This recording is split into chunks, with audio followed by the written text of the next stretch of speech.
Praise the lord అందరికీ.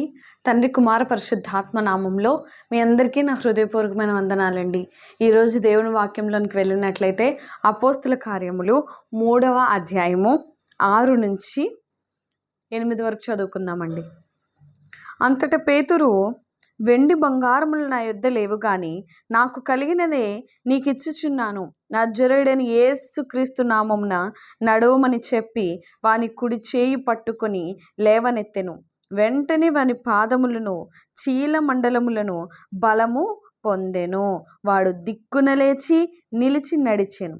నడుచుచు గంతులు వేయచ్చు దేవుణ్ణి స్తుతించుచు వారితో కూడా దేవాలయంలోనికి వెళ్ళాను. ఇక్కడ ఒక సంగతి జరుగుతుందన్నమాట. ఏంటంటే పేతురు యోహాన్కి ఒక అలవాటు ఉంది. ఏంటి అలవాటు అంటే వాళ్ళకి ఉదయాన్నే లేచి 3 గంటలకి, అది కూడా వాళ్ళ ఇంట్లో కాదండి, చర్చికి వెళ్ళి దేవుని మందిరంలోకి వెళ్ళి దేవుడికి ప్రార్థన చేయడం వారిద్దరికి ఒక అలవాటుగా ఉందన్నమాట. అయితే వాళ్ళిద్దరు కలిసి వెళ్తూ ఉంటారనుకుంటా. ఆ రోజు కూడా అలానే వెళ్ళారనమాట యేసే దగ్గరికి ప్రార్థన చేసుకోవడానికి. అయితే అక్కడ ఒక కుంటివాడు పడి ఉన్నాడు అనమాట. ఆయన ఏం చేస్తున్నాడంటే ఎవరైనా హెల్ప్ చేస్తారేమో అని వచ్చే వాళ్ళందరి వైపు చూస్తున్నాడంట. అయితే ఈలోపే పేతురు యోహాను కూడా వచ్చారనమాట అదే మార్గంలో. అయితే ఈ కుంటివారు ఎవరైతే ఉన్నారో వారిద్దరి వైపు చూస్తున్నాడంటే తేరి, వీరు నాకేమైనా ఇస్తారా అని. అయితే అప్పుడు ఆ పేతురు దగ్గరకు వచ్చి ఆ మనుష్యునితో ఏమన్నాడంటే, వెండి బంగారం నా వద్ద నీకు ఇవ్వడానికి లేదు, కానీ మాకు కలిగినది నీకు ఇస్తున్నాం. అంటే ఏదో ఇస్తున్నారంట, వాళ్ళకి కలిగింది ఇస్తున్నారంట. అది ఏం కాదు, వెండి కాదు, బంగారం కాదు. మరి ఏమి ఇస్తున్నారో ఒకసారి చూద్దామా? మరలో ఒకసారి చూడండి. 6వ అధ్యాయములో, నాకు కలిగినదే నీకు ఇచ్చుచున్నాం, నజరేయుడైన యేసు క్రీస్తు నామములో లేచి నువ్వు నడు అని చెప్పారనమాట. ఇప్పుడు దీన్ని బట్టి మనం ఏం నేర్చుకోవాలంటే, కొన్నిసార్లు మనకి ధనం ఉండలేకపోవచ్చు, డబ్బు ఉండలేకపోవచ్చు. ఈ ప్రజలలో మనం నివసిస్తున్న గృహాల్లో కానీ, సమాజంలో కానీ, సంఘాలలో కానీ మనకంటూ ఏమీ ఉండకపోవచ్చు. కానీ మనకి క్రీస్తున్నాడు, యేసుక్రీస్తు మనలో నివసిస్తున్నాడు. ఇక్కడ ఒక అంతరార్థ ఒక వాక్యం ఉంది. ఏంటంటే మన శరీరమే దేవుని ఆలయము.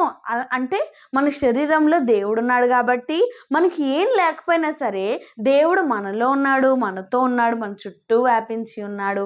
ఆయన ఆకాశంలో ఉన్నాడు, భూమిలో ఉన్నాడు, సముద్రంలో నువ్వు వెళ్ళావనుకో అక్కడ కూడా ఆయన ఉన్నాడు, నువ్వు కొండల్లోకి వెళ్ళావనుకో అక్కడ కూడా ఆయన ఉన్నాడు, నువ్వు లోయల్లోకి వెళ్ళావా ఆయన అక్కడ కూడా ఉన్నారు, బూది గంతముల్లో కూడా ఆయన ఉన్నాడు కదండి. కాబట్టి వాళ్ళు ఏం చెప్తున్నారంటే, ఆ కుంటి వారికి హెల్ప్ చేయడానికి వారి వద్ద బంగారం లేదంట, ధనం లేదంట, వెండి లేదంట, కానీ నజరేయుడైన యేసు క్రీస్తు నామంలో నువ్వు లేచి నడు అని చెప్పారంట. ఎంత అధికారంతో అది చెప్పుంటారు కదండి. అలాంటి అధికారం నీకు ఇవ్వబడింది, అలాంటి అధికారమే నాకు ఇవ్వబడింది. మనము తండ్రి కుమార పరిశుద్ధాత్మ నామంలో ఏది అడిగినా ఆయన ఇస్తానన్నాడు. అడుగుడి మీకు ఇవ్వబడి, తట్టుడి మీకు తీయబడి, వెతుకుడి మీకు దొరకబడిన దేవుని వాక్యం సెలవిస్తుంది. అప్పుడు ఏమైందో చూద్దామా? వాని కుడి చెయ్యి పట్టుకొని లేవనెత్తెను. వెంటనే వాని పాదములను చీలమండలం బలము పొందెను. అలా చెప్పగానే, యేసే నామం ఉచ్చరించగానే, ఆయన నామంలో శక్తి ఉంది కదండి, ఆయన నామంలో స్వస్థత ఉంది కదండి, ఆయన నామంలో మహిమ కార్యాలు జరుగుతాయి కదండి, అద్భుత కార్యాలు చేసే దేవుడు అని ఆయనకు పేరు కదండి. అయితే వెంటనే ఎప్పుడైతే నువ్వు లేచి నిలబడు అని ఆయన నామంలో ప్రార్థించారో అప్పుడే ఆయన చేయబట్టుకొని లేవనెత్తారంటూ కూడా.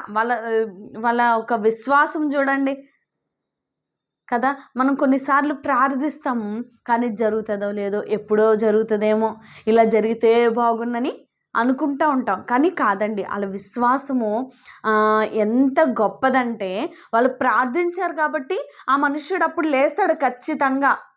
కాబట్టి నువ్వు లేచి నిలబడని చెయ్యి కూడా పట్టుకొని లేవనెత్తగలిగారంట. ఆయన విశ్వాసం చూపిస్తుందన్నమాట. ఇంకా ఏం చెప్తుందో చూడండి.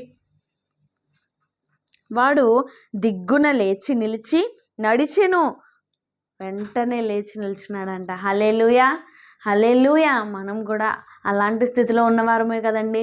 కానీ మనల్ని దేవుడు ముట్టి మనల్ని లేవనెత్తి మనల్ని నడిపిస్తున్నాడు. ఇంకా ఏం రాయబడిందో చూడండి. గంతులు వేయచ్చు, నడవడం మాత్రమే కాదు గంతులేస్తున్నాడంట. ఎంత గొప్ప కార్యం కదండి అది.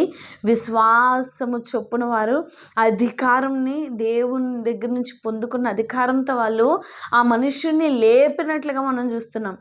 ఇంకా గంతులు వేస్తూ ఏం చేశారు? దేవుణ్ణి స్తుతించుచు వారితో కూడా దేవాలయంలోనికి వెళ్ళాను.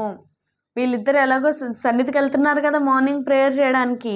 ఇంకా ఆ కార్యం తన జీవితంలో జరిగిందని ఆనందంతో Yesayya thank you Jesus, thank you father, thank you holy spirit అన్నాడేమో అప్పుడు ఆయన భాషలో అనుకుంటూ గెంతులు వేసుకుంటూ ఆనందంతో ఆయన స్తుతిస్తూ మహింపరుస్తూ సన్నిధిలోనికి వీరితో కూడా ఆయన కూడా వెళ్ళిపోయాడంటండి. హల్లెలూయా, హల్లెలూయా. ఆయన గొప్ప దేవుడు, మంచి దేవుడు అండి. ఒకవేళ మనము కేవలం అంగవైకల్యం, శరీర వైకల్యం, ఒక కుంటితనం మాత్రమే కాదు, కానీ అది మాలో ఎలాంటిదైనా అయి ఉండొచ్చు.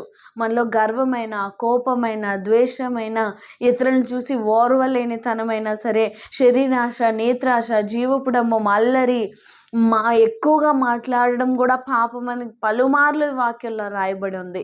ఎన్నో ఎన్నో పాపాలు ఉన్నాయండి. అయినప్పటికీ సరే అన్ని కుంటితనాలే అవన్నీ మనలో ఉన్నాయి. అవన్నిటిని కూడా మనం రోజు కూడా పరీక్షించుకొని రోజు దేవుడి సన్నిధిలో అప్పచెప్పుకుంటే, నజరేయుడైన యేసు నామములో నాకు ఇప్పుడు కోపం ఉంది యేసయ్యా నువ్వు తీసివేయి అని అంటే ఖచ్చితంగా ఆయన తీసివేస్తాడు. యేసయ్యా నేను అసలు ప్రేమించలేని దానిగా నేను ఉన్నాను, అది నాకు ఒక కుంటితనంగా ఉంది, యేసయ్యా నజరేయుడైన యేసు నామములో నాలో ఉన్న కుంటితనం నువ్వు ఇప్పుడు తీసివేయి అని అంటే ఆయన ఇప్పుడే మన కుంటితనమైన, ఆ ఓర్వలేనితనమైన, మనలో గర్వమైన అవన్నీ దేవుడు తీసేస్తాడండి. గొప్ప దేవుడు. ఆయన నామంలో ఏదడిగితే అది ఇస్తానని దేవుని వాక్యం సెలవిస్తుంది. ఎవరి విశ్వాస పరిమాణపు కొలత చొప్పున వారికి విత్తబడుతుంది. అంతే కదండి.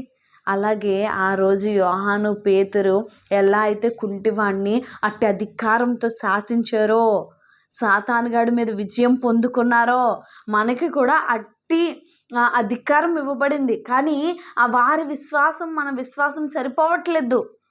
ప్రార్థించగానే చేయి పట్టుకుని లేపారంటే ఏంటండి అర్థం? అంటే నేను ప్రార్థించాను కాబట్టి అది ఖచ్చితంగా అయిపోతుంది, నువ్వు లెగుస్తావు, నువ్వు లెగ్గు అని చెప్పి. కానీ కొన్నిసార్లు మనం ఏం చేస్తాం? ప్రార్థిస్తాం, నువ్వు లెగ్గు అని చెప్పడానికి కూడా మనకు విశ్వాసం చాలదు కదండి. కొన్నిసార్లు మనం అందరం కూడా అలాంటి విశ్వాసంలో ముందుకు వెళ్ళాలని పరిశుద్ధాత్మ సహాయం కోరుకుందాం. అలాంటి అధికారం తండ్రి నుంచి మనం పొందుకుందాం. పరలోకం నుంచి శక్తిని మనం పొందుకుందాం. కళ్ళు మూసుకొని ప్రార్థన చేసుకుందాం. ప్రేమగల తండ్రి, దయగల దేవా, కృపగల ప్రభువా యేసయ్యా, నాయన మంచి అధికారం మాకు ఇచ్చావు తండ్రి ప్రభువా యేసయ్యా. నాయన రోగులు నాయన స్వస్థపరిచిన అధికారం నువ్వు నాయన మాకు ఇచ్చావు తండ్రి. ఆనాడు నువ్వు శిష్యులకి ఇచ్చావు ప్రభువా యేసయ్యా. అలాంటి అధికారం మేము నాయన లోపరుచుకున్నట్లుగా, స్వాధీనపరుచుకున్నట్లుగా నీ కృప చూపించి సహాయం చేయండి. నీ సన్నిధి ప్రసన్నత అనుగ్రహించాను. ప్రేమమయుడు, కరుణమయుడు, నజరేయుడు, తేజమయుడు ప్రభువా, ధవలవర్ణుడా నీకు స్తోత్రములు. బలపరిచేస్తారు. మా ప్రతి అవసరత క్రీస్తేసు మహిమేశ్వరులు తీర్చబడ్డానికి సహాయం చేయండి నాయన. మాలో ఉన్న ప్రతి కుంటుతనము కూడా ప్రభా యేసయ్యా నేను నామంలో బంధించాను, విడుదల దయచేయండి.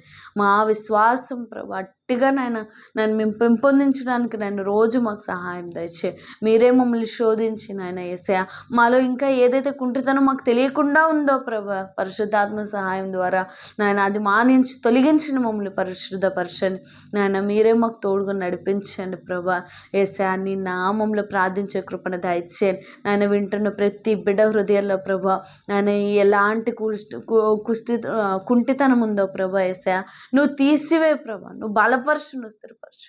మీరే మహిమ పొందమని త్వరగా నజరేయుడైన యేసు నామం ప్రార్థించి బ్రతిమలి వేడుకుంటున్నాం తండ్రి. ఆమె యేసు రక్తమే జయం, సిలువ రక్తమే జయం. యేసు నామం సంపూర్ణ విచాపోదగనంత నాశనం కలుగును గాక. ఆమేన్. హల్లెలూయా, హల్లెలూయా, హల్లెలూయా. మిమ్మల్ని మీ కుటుంబాల్ని దేవుడు బహుగా దీవించును గాక. ఆమేన్.